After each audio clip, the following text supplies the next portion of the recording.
O vento cortante da noite de 31 de outubro de 2007 atravessava as ruas estreitas do Recife antigo, levantando folha seca, se fazendo tilintar de pequenas luzes de abóboras tremeluzirem nas janelas. Havia um silêncio inquietante que contrastava com a expectativa das crianças e adolescentes que, como todos os anos, percorriam o bairro em busca de doces e travessuras. Entre as sombras e a iluminação fraca dos postes antigos, uma figura solitária caminhava apressada, seu capuz escondendo parcialmente o rosto e os olhos atentos a cada som distante de passos ou risadas. Lucas tinha apenas 15 anos, e naquela noite, diferente de outros adolescentes da sua idade, sentia uma mistura de empolgação e ansiedade. O rapaz tinha cabelo castanho desgrenhado e olhos que pareciam refletir tanto curiosidade quanto medo, características que muitos na pequena comunidade do bairro do Recife já haviam notado ao longo de seus 15 anos de vida. Ele carregava uma pequena mochila, onde guardava alguns doces e seu caderno de desenho, sua fuga particular do mundo real, onde podia transformar qualquer emoção em linhas e cores. A rua onde Lucas caminhava estava molhada, consequência de uma garoa fina que caíra durante o final da tarde, e o cheiro de terra úmida misturava-se com a fumaça leve dos pequenos fogos que alguns vizinhos acendiam para iluminar as calçadas. Cada sombra parecia se mover com vida própria, e os sons da cidade, passos distantes, portas rangendo, cachorros latindo, se tornavam ainda mais intensos na penumbra, criando um ambiente perfeito para uma noite de Halloween, mas também um cenário perigoso para um adolescente sozinho. O relógio da igreja local marcava 20h30 quando Lucas decidiu atravessar uma viela que raramente era usada por transeuntes. Ele pensava em voltar para casa rapidamente, mas algo na escuridão parecia chamá-lo, como se os próprios muros antigos sussurrassem segredos esquecidos. A brisa trazia consigo um misto de maresia e cheiro de frituras das barracas de rua, e cada passo que ele dava ecoava pelas paredes antigas de pedra, aumentando a sensação de isolamento e vulnerabilidade. As pessoas que ainda passeavam pela área pareciam figuras distantes em um quadro desfocado, e Lucas sentiu um arrepio percorrer sua espinha. Ele não podia imaginar que naquela noite, o clima inóspito e a atmosfera carregada de mistério seriam apenas o prelúdio de algo muito mais sinistro. Era como se o próprio Recife antigo guardasse segredos que ninguém ousava mencionar em voz alta. E aquela viela seria o palco onde o destino de Lucas mudaria para sempre. Enquanto caminhava, ele passou por uma loja de antiguidades com a vitrine iluminada apenas por uma lâmpada amarelada. Objetos antigos, relógios, porcelanas, fotografias amareladas, pareciam observá-lo, refletindo seu próprio olhar curioso e tenso. Lucas sempre tivera fascínio por histórias e objetos antigos, mas naquela noite, a sensação de ser observado não vinha apenas das vitrines. Ele sentia que algo ou alguém o acompanhava silenciosamente, um pressentimento que crescia a cada passo. A cidade estava parcialmente enfeitada para o Halloween, com abóboras sorridentes e fantasmas de pano pendurados nas janelas. Mas o brilho das decorações era tênue, quase tímido, diante da escuridão crescente da noite. Lucas pensou em seu amigo de escola, Rafael, que provavelmente estava na festa da vizinha, e sentiu uma pontada de solidão. Ele não sabia que aqueles minutos finais de caminhada seriam os últimos em liberdade, pois naquela viela começava um mistério que abalaria não apenas sua família, mas toda a comunidade.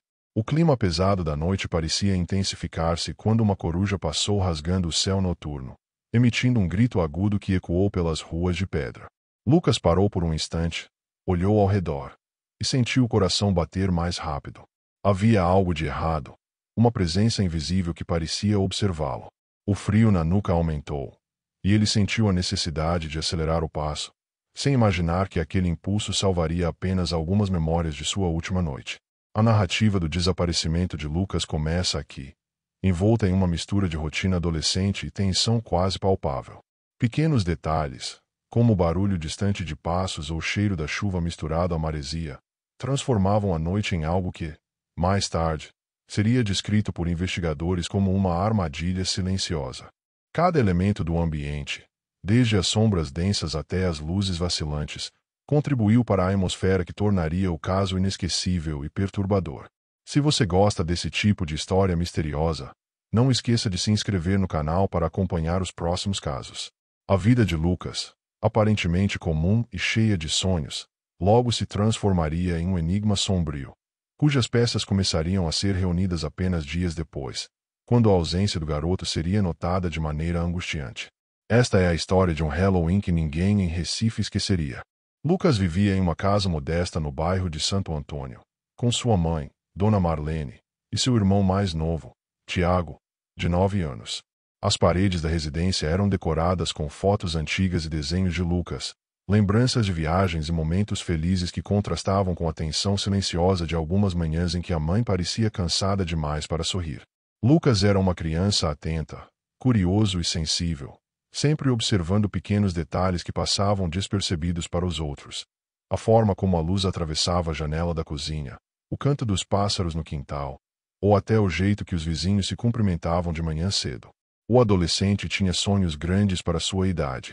Ele sonhava em se tornar ilustrador ou desenhista, e passava horas rabiscando em seu caderno, criando mundos que pareciam ganhar vida entre as linhas e cores.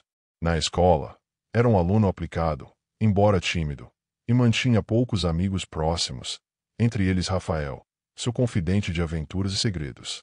As conversas entre os dois variavam entre futebol, quadrinhos e histórias de terror, mas também incluíam discussões sérias sobre o futuro, escola e o que eles esperavam da vida. Apesar de sua rotina aparentemente comum, Lucas carregava uma vulnerabilidade que poucos percebiam. Ele tinha medo do escuro, embora tentasse não demonstrar, e se sentia inquieto em ruas desertas ou pouco iluminadas. Sua mãe sempre brincava que ele tinha um sexto sentido para o perigo, mas na verdade, era apenas uma sensibilidade natural.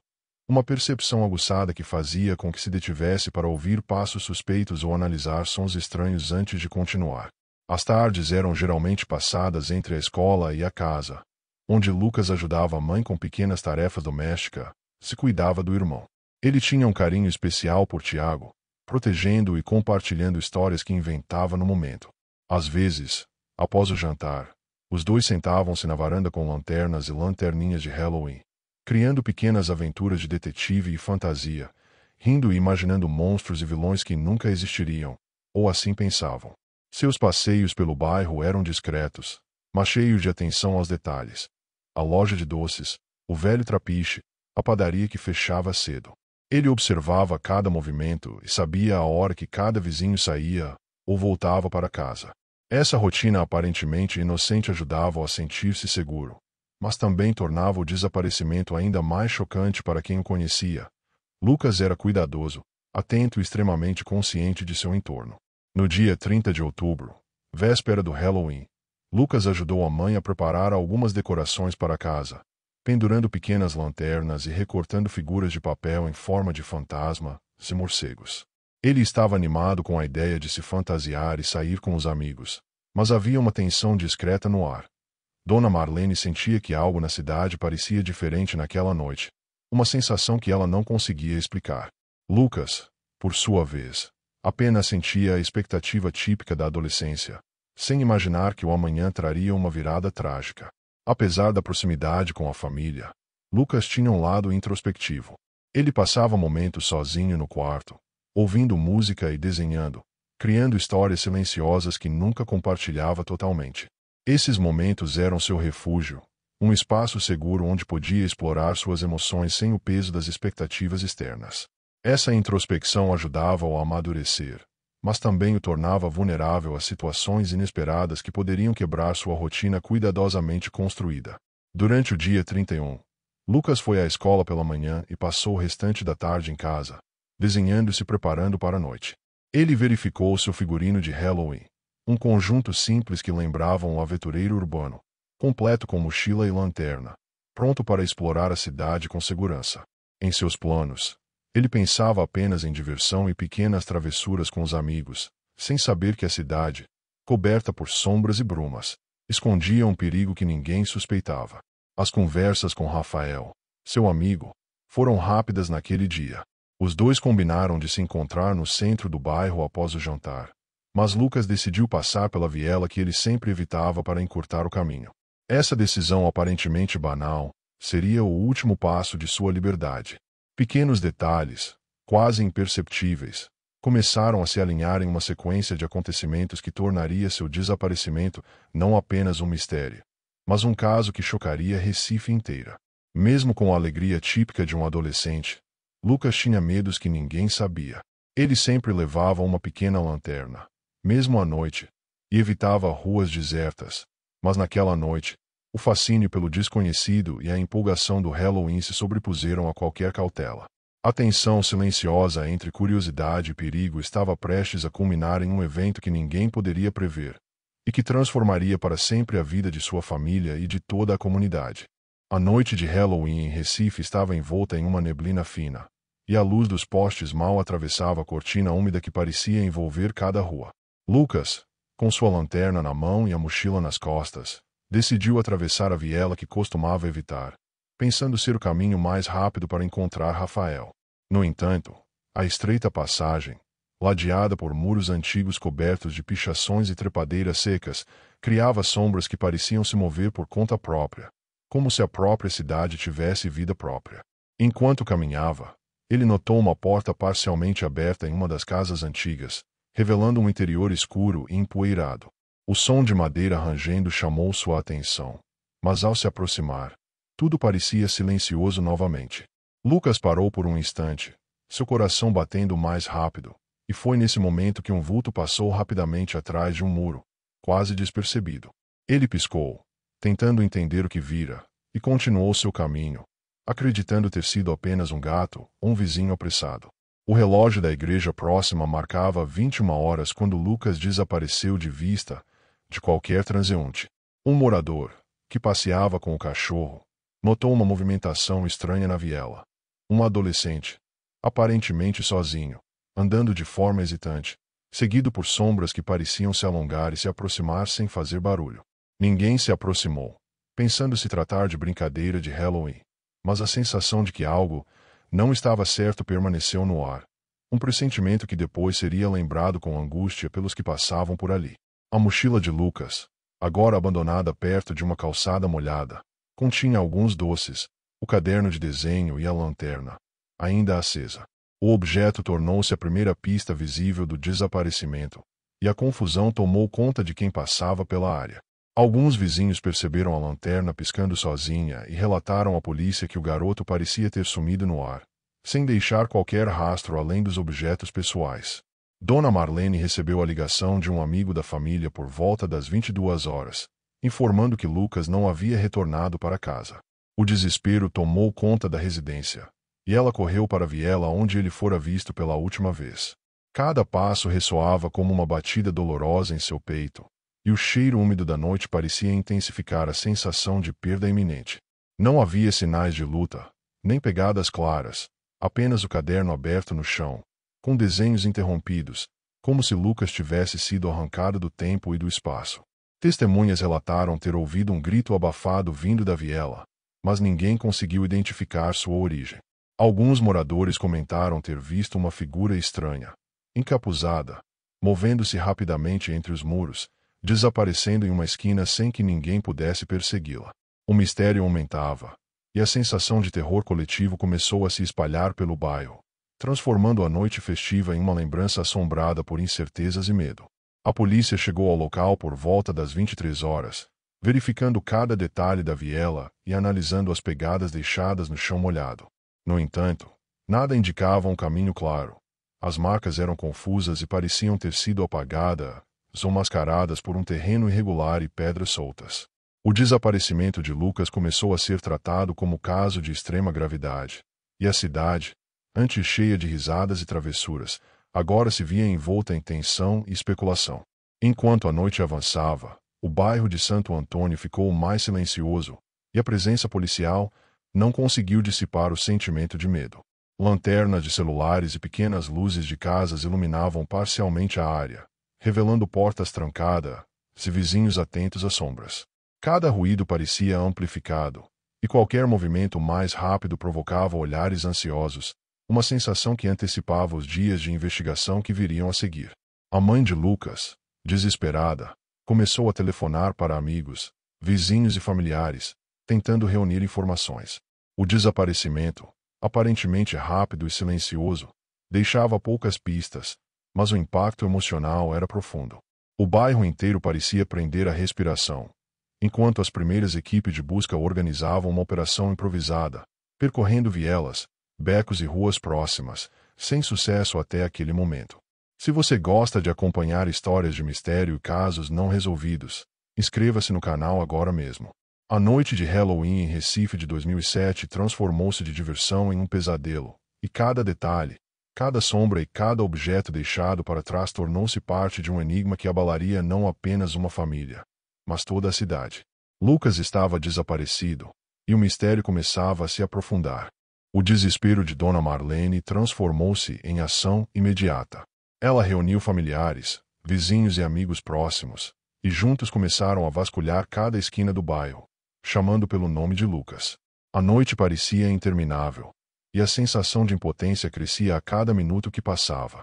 O vento ainda soprava frio, arrastando folhas e pequenos detritos, fazendo os chamados ecoarem de forma fantasmagórica pelas ruas de Recife antigo. Tiago, o irmão mais novo de Lucas, chorava abraçado à mãe, sem entender completamente a gravidade da situação. Ele perguntava repetidamente onde estava o irmão, enquanto sua mãe tentava segurar as lágrimas, mostrando força, mas falhando diante da ausência do adolescente. Cada porta batida e cada vizinho interrogado aumentava a tensão, e a comunidade, antes animada com o Halloween, agora se via envolta em silêncio e suspeitas silenciosas. As autoridades policiais chegaram poucas horas depois, e a investigação começou de forma intensa. Agentes registravam depoimentos, fotografavam a viela e os objetos deixados para trás, enquanto tentavam montar uma linha de tempo precisa do desaparecimento. A mochila de Lucas, o caderno aberto com desenhos interrompidos e a lanterna, ainda acesa, tornaram-se as primeiras evidências físicas, símbolos silenciosos de um mistério que desafiava explicações simples. Testemunhas foram chamadas a depor, mas os relatos eram confusos.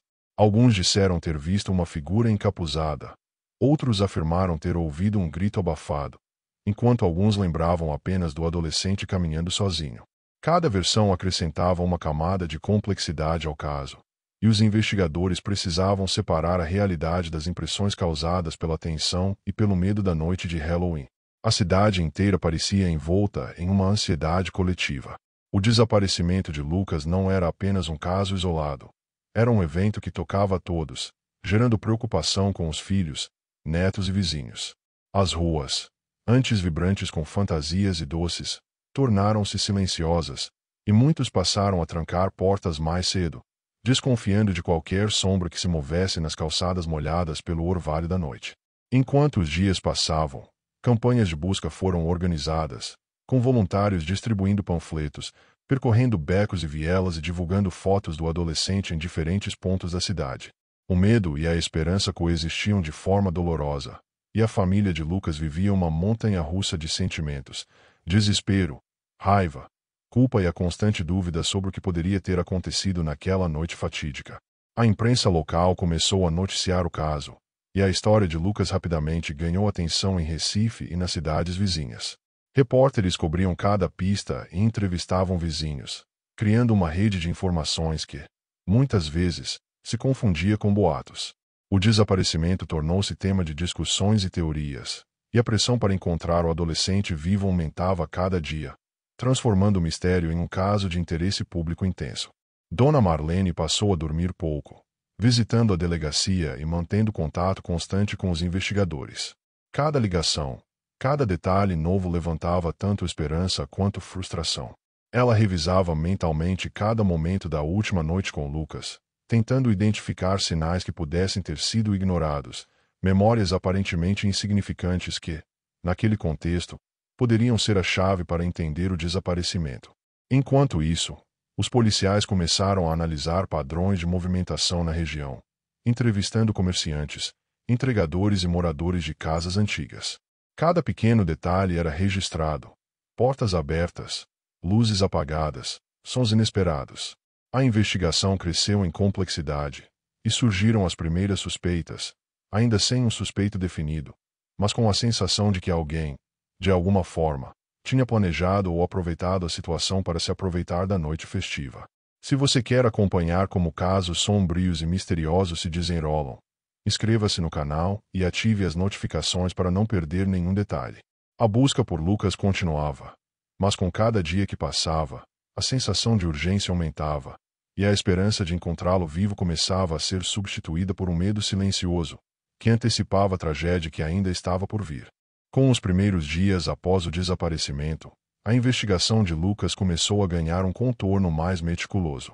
A polícia examinava cada detalhe da viela, comparando as pegadas, analisando câmeras de segurança antigas de estabelecimentos próximos e tentando reconstruir os últimos passos do adolescente.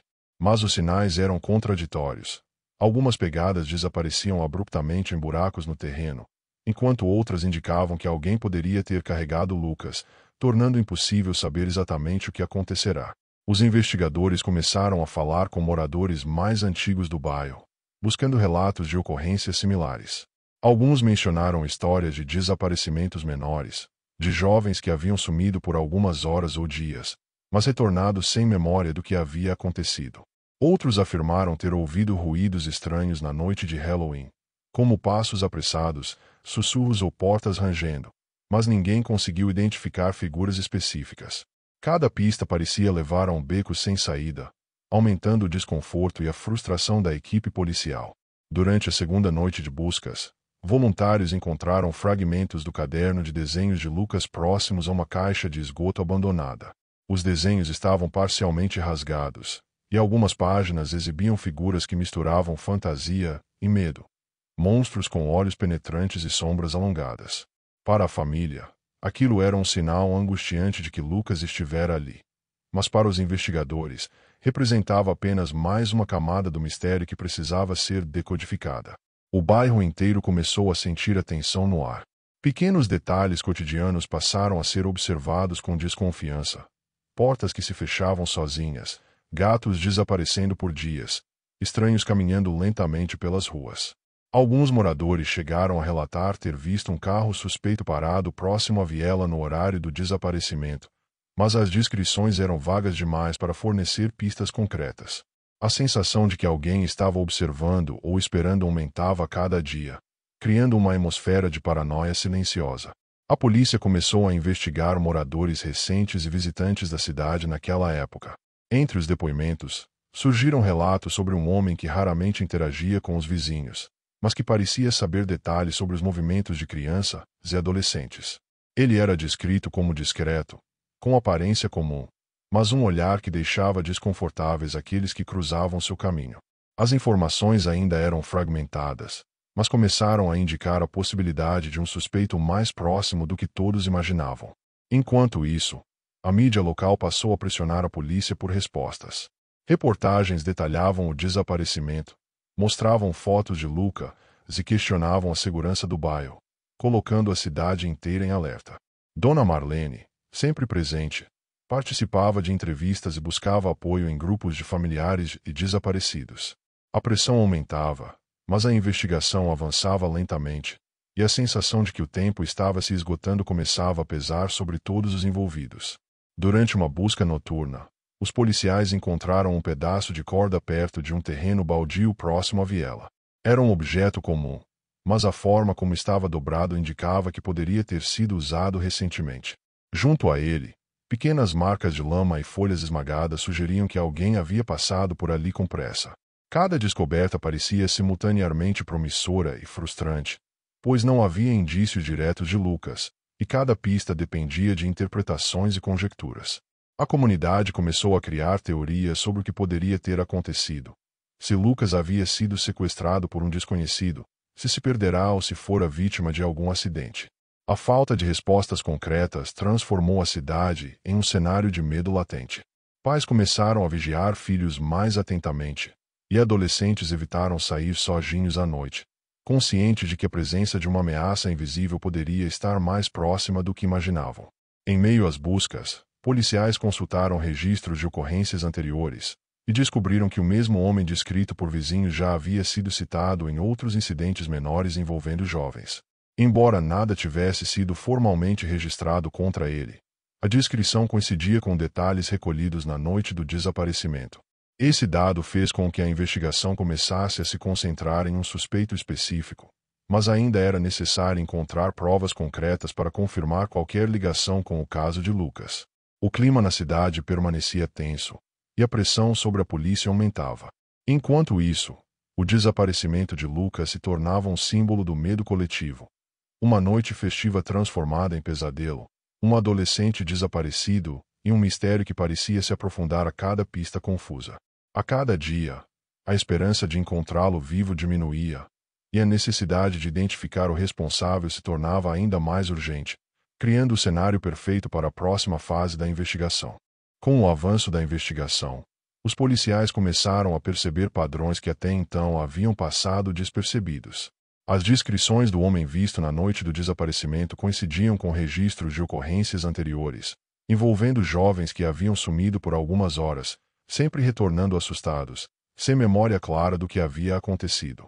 A coincidência entre esses relatos e a noite do Halloween indicava que havia um predador meticuloso operando de maneira quase invisível. Uma equipe da polícia decidiu analisar profundamente os arredores da viela, usando técnicas de rastreamento mais avançadas. Encontraram pequenas marcas de lama e folhas esmagadas que formavam um caminho irregular, levando a um terreno abandonado nos fundos de uma antiga fábrica desativada. A área estava coberta de mato alto, escombros e buracos, tornando qualquer aproximação arriscada e permitindo que alguém se escondesse facilmente sem ser visto pelos vizinhos. Os investigadores também reexaminaram o caderno de Lucas, agora danificado e com páginas rasgadas. Algumas ilustrações pareciam indicar locais ou objetos específicos que ele havia observado naquela noite. Detalhes sutis, como a disposição de postes, a posição das sombras e pequenas construções próximas à viela, ajudaram a polícia a traçar uma linha de raciocínio que apontava para o terreno abandonado. Cada desenho se tornou uma pista silenciosa, mostrando a percepção aguçada do adolescente sobre seu entorno.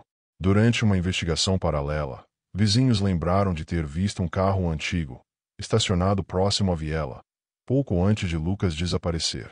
A placa parcialmente legível ajudou a polícia a restringir a lista de suspeitos. Somado aos depoimentos anteriores, começaram a surgir indícios de que o mesmo homem, descrito como discreto e estranho, tinha acesso a informações sobre os movimentos de crianças na região. A percepção do bairro de que alguém observava de perto agora se confirmava com evidências concretas. O homem, de nome conhecido pelos vizinhos como Álvaro, tinha um histórico sombrio que, até então, passará despercebido. Ele morava sozinho em uma casa próxima ao terreno abandonado e trabalhava como faxineiro em prédios antigos, o que lhe permitia acesso frequente a lugares vazios e esquecidos. A polícia começou a monitorar seus hábitos, percebendo que Álvaro tinha conhecimento detalhado do bairro, incluindo vielas pouco movimentadas e pontos estratégicos para observar crianças sem ser notado. Enquanto isso, a mãe de Lucas, sem perceber, fornecia pistas indiretas. Alguns detalhes sobre os hábitos do filho, a rotina na noite do Halloween e os locais que ele costumava frequentar ajudaram os investigadores a traçar o percurso provável de Lucas. O conhecimento íntimo da família, combinado com os desenhos encontrados, tornou-se crucial para que a polícia definisse áreas prioritárias para buscas, aproximando-os cada vez mais de descobrir a verdade sobre o desaparecimento. Na terceira noite após o desaparecimento, uma operação coordenada foi realizada. Policiais cercaram o terreno abandonado e iniciaram buscas minuciosas. Ao explorar uma pequena construção precária no fundo do lote, perceberam sinais recentes de presença humana. Restos de comida, sacos de lixo, assustadoramente, evidências de que alguém havia feito uma cama improvisada. O cenário era perturbador, e cada detalhe indicava que o adolescente poderia estar próximo, ou que alguém havia o mantido ali contra sua vontade. Enquanto a operação avançava, policiais encontraram objetos pessoais de Lucas, uma meia rasgada e alguns doces da mochila, enterrados parcialmente sob folhas e entulhos. A confirmação de que o adolescente estivera ali gerou uma mistura de esperança e desespero. Esperança porque haviam chegado próximo da verdade, desespero porque ainda não sabiam o estado em que ele se encontrava. A tensão era palpável, e cada policial sentia o peso do tempo perdido e da necessidade urgente de agir rapidamente. A polícia então conseguiu localizar Álvaro dentro de sua residência, aparentemente desconectado do tumulto na rua. Ao ser confrontado, ele demonstrou nervosismo e contradições, levando os investigadores a reforçar a suspeita de envolvimento. A perícia realizada no imóvel revelou evidências adicionais. objetos pessoais de Lucas, sinais de que ele havia sido mantido em cativeiro e outros vestígios que ligavam diretamente o suspeito ao desaparecimento. Cada detalhe se encaixava, mostrando um padrão meticuloso e cruel de comportamento. A comunidade, que acompanhava ansiosamente o caso, começou a perceber que a resolução estava próxima. A polícia, combinando depoimentos, rastreamentos, evidências físicas e análise do terreno abandonado, concentrou esforços para localizar Lucas antes que fosse tarde demais. As descobertas críticas nas investigações agora indicavam não apenas a identidade do vilão, mas também o lugar onde o adolescente havia sido mantido, criando uma expectativa angustiante sobre o desfecho. Na manhã seguinte à operação no terreno abandonado, a polícia cercou a casa de Álvaro, garantindo que ninguém pudesse fugir. O homem estava sozinho, mas aparentava estar em completo nervosismo. Agentes verificaram cada cômodo, cada armário e cada canto escuro da residência. O silêncio era perturbador, quebrado apenas pelos passos cuidadosos e o tilintar de objetos sendo movidos durante a busca. Cada segundo parecia alongar-se, e a tensão se tornava quase insuportável para todos presentes. No quarto dos fundos, em um pequeno espaço escondido atrás de tábuas mal encaixadas, a polícia encontrou Lucas. A visão foi devastadora. O adolescente não estava mais vivo. A cena era silenciosa, mas carregada de horror. Restos de roupas, a mochila parcialmente aberta e o caderno de desenhos rasgado indicavam que ele havia tentado se proteger ou deixar sinais de sua presença. Para os policiais, a confirmação da tragédia trouxe um misto de alívio e dor. A busca terminava, mas a perda era irreparável. Álvaro foi detido imediatamente. Ele não ofereceu resistência, mas seu rosto carregava um semblante frio, quase indiferente, diante do horror que havia causado. Durante os interrogatórios, surgiram detalhes sobre como ele atraíra Lucas, explorando a curiosidade e a confiança do adolescente naquela noite de Halloween. As motivações eram obscuras, um padrão de comportamento predatório cuidadosamente planejado, que incluía a observação do bairro, estudo das rotinas das crianças e exploração de lugares pouco frequentados. O vilão revelou que o terreno abandonado fora usado como esconderijo temporário, mas a morte de Lucas ocorrerá de forma inesperada, resultado de negligência e crueldade. Os investigadores reuniram evidências físicas, depoimentos e o histórico de Álvaro, formando um caso sólido que explicava cada detalhe da noite do desaparecimento. As peças do mistério finalmente começaram a se encaixar, revelando uma narrativa de manipulação, medo e tragédia. Dona Marlene, ao receber a confirmação, desmoronou em lágrimas, abraçada ao irmão mais novo de Lucas, Tiago. O luto e a dor eram intensos, mas também havia um senso de encerramento parcial.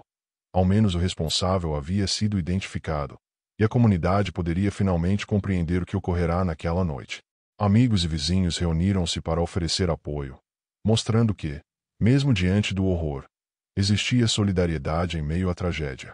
O bairro de Santo Antônio passou a ser palco de uma reflexão silenciosa. As ruas, antes cheias de risos e fantasias, tornaram-se símbolos de vulnerabilidade e perda.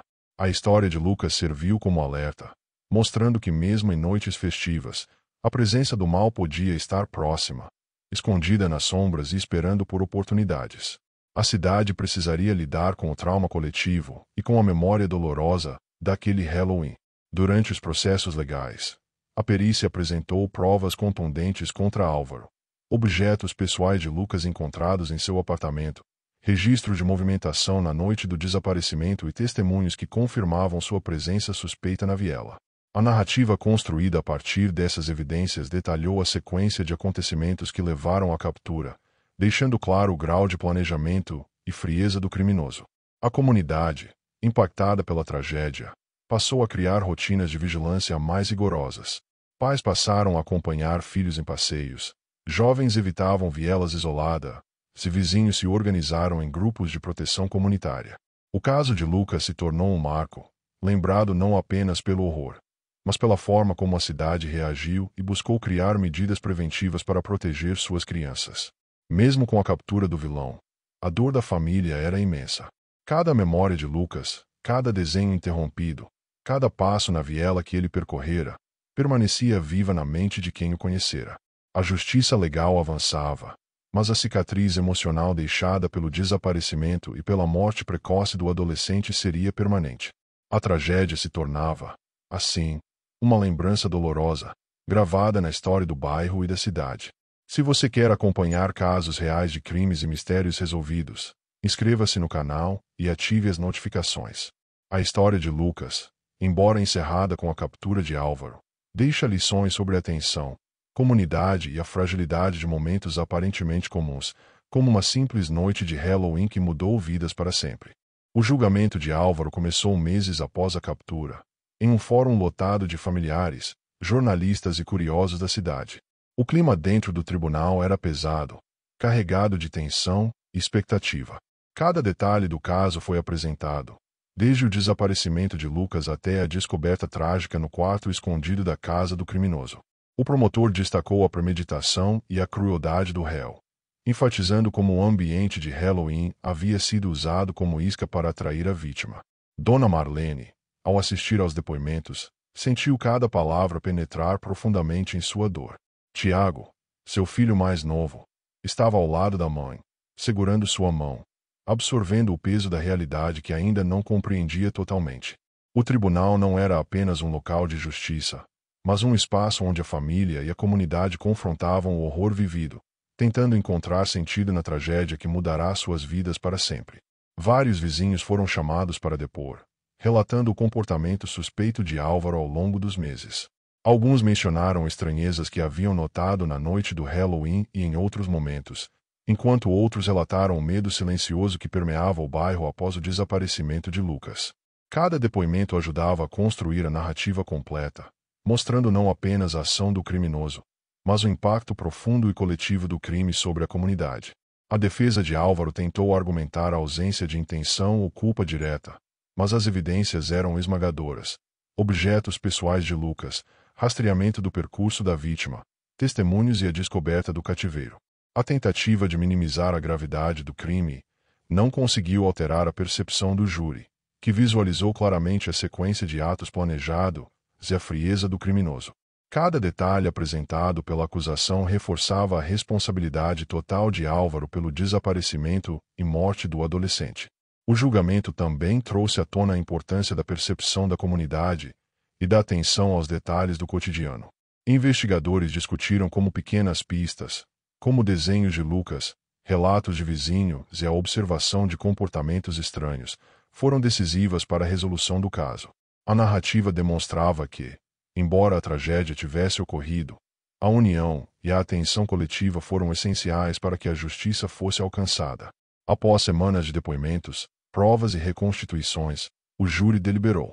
Álvaro foi condenado por sequestro e homicídio qualificado, recebendo uma sentença severa, refletindo a gravidade do crime e o impacto emocional causado à família e à comunidade. A decisão trouxe um alívio parcial. A justiça legal cumprirá seu papel, mas não podia devolver Lucas à vida nem apagar a dor de sua perda. O bairro de Santo Antônio começou a se reorganizar após o julgamento. Medidas de segurança foram implementadas, grupos de vizinhos vigilantes, rotinas de monitoramento e campanhas de conscientização sobre o cuidado com crianças em ruas e vielas. A memória de Lucas passou a ser lembrada como um alerta silencioso, reforçando a importância de atenção e cuidado, mesmo em noites festivas que antes eram marcadas apenas por alegria e brincadeiras. Familiares e amigos criaram um memorial simbólico, com desenhos e objetos que lembravam Lucas. O caderno de desenhos parcialmente recuperado tornou-se um marco de lembrança, preservando não apenas o talento do adolescente, mas também o impacto de sua vida e morte na comunidade. O luto coletivo transformou-se, aos poucos, em uma forma de homenagear o garoto e reafirmar a necessidade de vigilância e cuidado contínuos. As escolas e instituições locais passaram a discutir o caso como exemplo de conscientização e prevenção. Professores e conselheiros enfatizavam a importância de ensinar crianças e adolescentes sobre segurança, percepção de risco e comunicação com familiares. A história de Lucas, embora trágica, começou a servir como instrumento de aprendizado e reflexão, tentando transformar a dor em ação preventiva. Se você quer conhecer histórias reais de crimes que marcaram comunidades e entender como a investigação levou à justiça, inscreva-se no canal e acompanhe os próximos casos. A experiência de Santo Antônio e de Recife em 2007 mostra que mesmo momentos aparentemente comuns podem esconder perigos, e que a atenção, união e ação coletiva são fundamentais para proteger vidas inocentes. Meses após o julgamento de Álvaro, a comunidade de Santo Antônio ainda sentia o peso do que havia acontecido. Cada esquina, cada viela e cada casa carregava lembranças silenciosas daquela noite de Halloween de 2007. A tragédia de Lucas transformou-se em um marco para a cidade, lembrando a todos que a inocência e a rotina cotidiana podem ser interrompidas de maneira abrupta e cruel. Dona Marlene e Tiago passaram a participar ativamente de grupos de apoio a famílias de desaparecidos. Eles encontraram forças para compartilhar sua experiência, ajudando outros que enfrentavam situações semelhantes. Cada relato era doloroso, mas também servia para fortalecer a vigilância coletiva e a prevenção, tornando a história de Lucas um exemplo de conscientização que transcendeu a tragédia pessoal da família. O terreno abandonado e a casa de Álvaro foram lacrados e monitorados pela polícia durante meses, mas logo se tornaram símbolos do mal que havia se escondido tão próximo. Alguns moradores evitavam passar por ali, mesmo durante o dia, enquanto outros, em memória de Lucas, criaram pequenas placas e flores em homenagem ao adolescente, transformando o espaço de terror em um local de lembrança e respeito. Escolas locais começaram a organizar atividades educativas sobre segurança, prevenção e solidariedade. Professores mostravam às crianças que, embora o mundo possa conter pessoas com intenções maléficas, atenção e união comunitária são ferramentas poderosas de proteção. A história de Lucas, contada com cuidado e respeito, passou a ser usada como exemplo de importância da vigilância em espaços públicos e da comunicação com familiares sobre rotinas e locais frequentados. A mídia local, que inicialmente cobriu o desaparecimento e o julgamento, continuou a acompanhar os impactos do caso. Reportagens sobre a mobilização comunitária, os grupos de apoio e as campanhas de conscientização mostravam que, apesar da tragédia, o bairro havia encontrado maneiras de se fortalecer e transformar o medo em ação. Lucas, mesmo após sua morte, passou a representar esperança e vigilância coletiva. Dona Marlene também participou de entrevistas reflexivas sobre a experiência, explicando como a perda de Lucas transformou sua percepção sobre proteção, comunidade e responsabilidade. Ela enfatizava que cada detalhe observado, cada cuidado tomado, poderia salvar vidas. A dor ainda era intensa, mas havia um propósito maior: manter viva a memória do filho e evitar que outras famílias enfrentassem sofrimento semelhante. Anos depois, Tiago, agora adolescente, preservava desenhos e memórias de Lucas. Ele visitava o local do memorial, lembrando do irmão e refletindo sobre como momentos cotidianos podem ser marcados para sempre por tragédias inesperadas. A memória de Lucas se tornou parte de sua vida, moldando sua percepção sobre segurança, atenção e valor das relações familiares. O bairro de Santo Antônio, mesmo com o tempo, manteve viva a memória de Lucas. Eventos comunitários lembravam a importância de vigilância e solidariedade, e a história do Halloween de 2007 passou a ser contada como alerta, mas também como homenagem ao adolescente que, embora partido tão cedo, influenciou profundamente sua comunidade. Cada detalhe da história, a viela, a mochila, os desenhos, permanecia na memória coletiva como símbolos de atenção e cuidado. Hoje, a lembrança de Lucas é celebrada de forma silenciosa e respeitosa.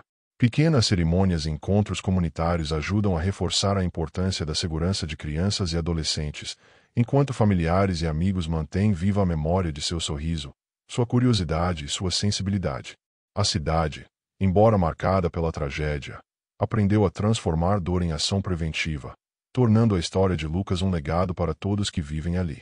O encerramento do julgamento trouxe algum alívio para a família de Lucas, mas a dor permanecia latente.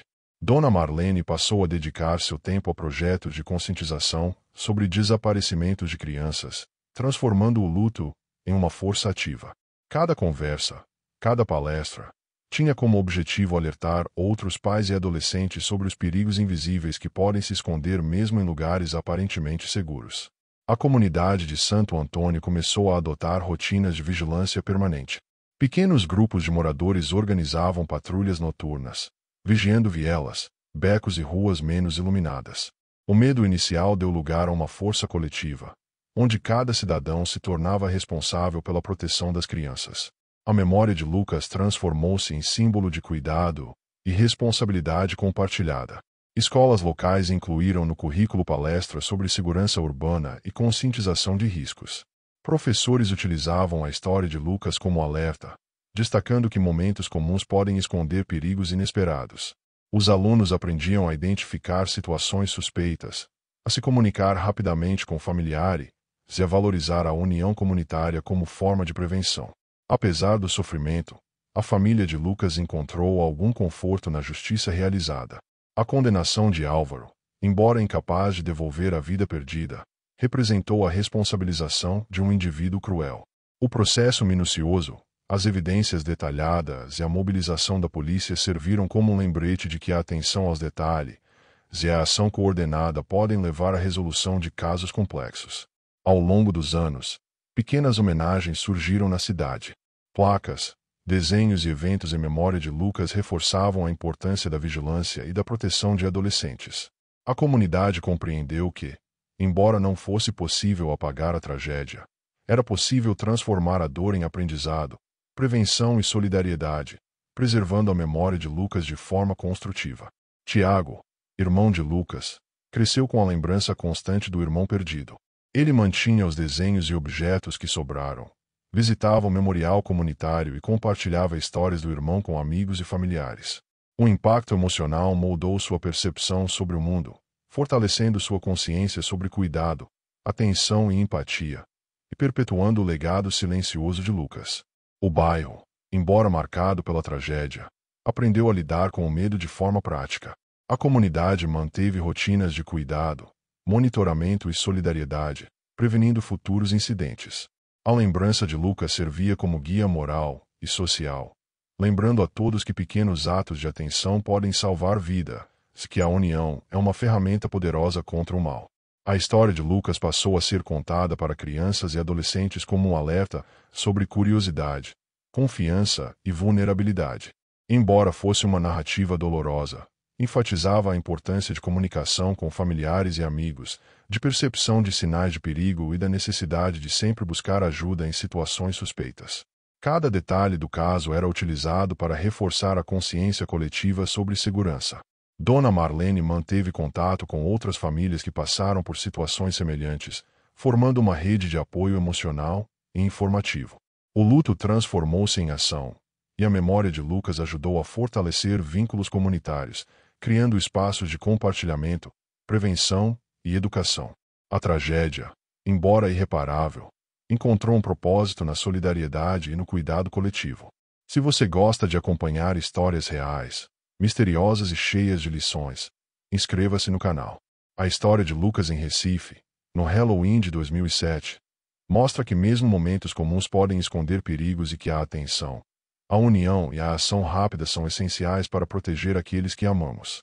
A memória de Lucas continua viva na cidade, como um símbolo de alerta e legado. Após a condenação de Álvaro, especialistas foram chamados para analisar seu perfil psicológico. Descreviam-no como manipulador, meticuloso e com tendência a controlar suas vítimas. Segundo os psicólogos forenses, ele apresentava comportamento predatório, utilizando observação e planejamento detalhado para explorar a vulnerabilidade das crianças. Essa análise ajudou a polícia a entender melhor suas ações, revelando padrões que poderiam prevenir novos casos. Durante entrevistas forenses, Álvaro revelou pouco sobre suas motivações, mantendo uma postura fria e distante. Os especialistas concluíram que ele sentia prazer em controlar situações e explorar o medo alheio. Embora tivesse uma aparência comum e um comportamento aparentemente inofensivo no bairro, sua mente escondia um planejamento calculista, capaz de transformar uma noite festiva em tragédia. A mídia continuou acompanhando o caso, divulgando matérias sobre a condenação, a investigação e a repercussão na comunidade. Reportagens detalhavam a trajetória de Lucas, desde sua rotina diária até a noite de Halloween em que desapareceu. Cada matéria reforçava a importância da atenção coletiva e do cuidado com crianças e adolescentes, transformando o caso em referência nacional de prevenção e conscientização. Pesquisadores e jornalistas também exploraram como pequenos sinais do vilão haviam passado despercebidos. As descrições dos vizinhos, Suas rotinas discretas e o conhecimento do bairro revelaram que pessoas comuns podem ocultar intenções perigosas, reforçando a importância de percepção e vigilância. A narrativa mostrava que, mesmo em comunidades pequenas e próximas, o perigo pode se esconder em detalhes aparentemente insignificantes. Enquanto isso, a família de Lucas participou de entrevistas e eventos de conscientização. Dona Marlene reforçava a necessidade de atenção, comunicação familiar e observação de pequenas mudanças no comportamento de crianças e adolescentes. Ela enfatizava que a prevenção começa no cotidiano, com pequenas atitudes que podem salvar vidas. Sua voz tornou-se referência para outras famílias que enfrentavam medos semelhantes. A polícia continuou investigando outros locais onde Álvaro poderia ter atuado, analisando denúncias e relatos antigos de crianças que haviam desaparecido por breves períodos. Embora não tenham sido encontrados novos casos graves, a investigação mostrou que padrões de comportamento predatório podem se repetir e que monitoramento atento é fundamental para a prevenção. Cada nova descoberta ajudava a reforçar protocolos de segurança e vigilância comunitária. A cobertura midiática também trouxe discussões sobre segurança urbana, iluminação pública e manutenção de áreas abandonadas. Especialistas afirmaram que vielas escuras, terrenos desocupados e prédios antigos representam riscos adicionais para crianças e adolescentes. A tragédia de Lucas tornou-se um exemplo concreto de como infraestrutura urbana e negligência social podem ser fatores que contribuem para crimes, mesmo em comunidades próximas e aparentemente seguras. Tiago, irmão de Lucas, acompanhava algumas dessas reportagens, aprendendo a lidar com a perda e entendendo melhor o impacto do irmão na cidade. O adolescente transformou seu luto em ação, envolvendo-se em pequenos projetos de conscientização escolar, ajudando colegas e reforçando a importância de atenção aos detalhes do cotidiano. Ele mantinha viva a memória do irmão de maneira prática e educativa. Ao longo dos meses, a comunidade começou a criar rituais de memória para Lucas. Pequenas cerimônias em aniversários e datas importantes, como o Halloween, lembravam a infância perdida e reforçavam a importância de união e vigilância. As atividades também serviam como prevenção, ensinando crianças e adolescentes a identificar risco e a comunicar qualquer situação suspeita aos familiares ou autoridades. A história de Lucas se consolidou como um marco em Recife e em toda a região.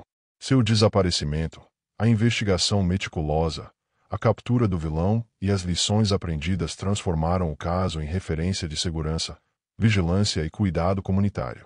A memória do adolescente passou a ser preservada, não apenas pela família, mas por toda a cidade, garantindo que sua história continuasse a educar e alertar gerações futuras. Com o passar dos anos, Santo Antônio se transformou em um bairro mais vigilante e unido. Moradores perceberam que pequenas ações, como patrulhas noturnas, comunicação entre vizinhos e atenção às rotinas das crianças, poderiam fazer diferença. A memória de Lucas passou a guiar essas atitudes, tornando o bairro um exemplo de como uma tragédia pode gerar aprendizado e conscientização coletiva. Escolas locais mantinham atividades educativas, usando a história de Lucas para ensinar crianças e adolescentes sobre segurança. Professores destacavam a importância de reconhecer situações de risco, confiar nos próprios instintos e comunicar rapidamente familiares ou autoridades. A narrativa, embora trágica, passou a servir como ferramenta preventiva, ajudando a salvar vidas ao reforçar a percepção sobre o mundo ao redor. Dona Marlene continuava ativa na comunidade, participando de encontros e eventos de conscientização. Sua dor transformará-se em propósito, compartilhar a experiência do desaparecimento do filho e alertar outros pais sobre perigos que muitas vezes passam despercebidos. Cada palestra e conversa tornava a memória de Lucas viva e significativa, mostrando que mesmo a perda mais dolorosa pode gerar impacto positivo. O memorial erguido em homenagem a Lucas tornou-se ponto de referência. Pequenos desenhos, flores e objetos deixados por moradores transformaram o espaço em símbolo de lembrança, respeito e vigilância coletiva. Crianças que passavam por ali aprendiam a história do adolescente, internalizando lições de atenção, cuidado e empatia. O espaço passou a representar tanto memória quanto prevenção. A cidade de Recife, com a repercussão do caso, passou a discutir políticas de segurança urbana. Iluminação de ruas, monitoramento de terrenos abandonados e manutenção de espaços públicos tornaram-se prioridades.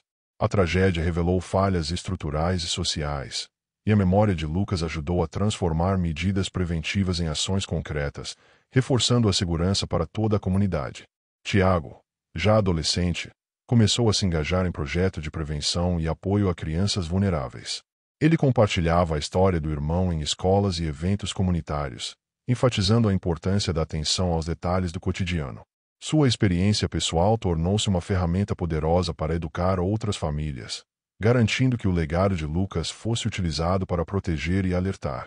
Mesmo com o tempo, a lembrança da noite de Halloween de 2007 permanecia viva na memória coletiva. Vizinhos, amigos e familiares continuavam a contar a história de Lucas, não apenas como relato de tragédia, mas como exemplo de alerta, união e solidariedade. Cada detalhe, desde a viela onde desapareceu até os desenhos interrompidos, era lembrado como um lembrete silencioso de cuidado e atenção. Álvaro cumpria sua sentença, mas sua presença havia deixado marcas profundas. A cidade se reconstruiu emocionalmente, mas a lembrança do perigo oculto nunca desapareceu completamente.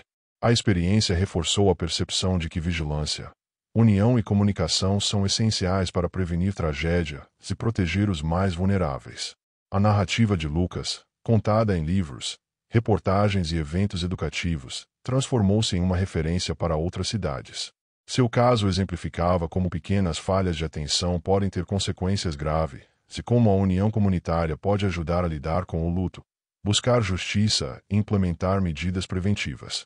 A memória do adolescente tornou-se, assim, um legado vivo. Se você gosta de acompanhar histórias reais de crime e mistério, não esqueça de se inscrever no canal.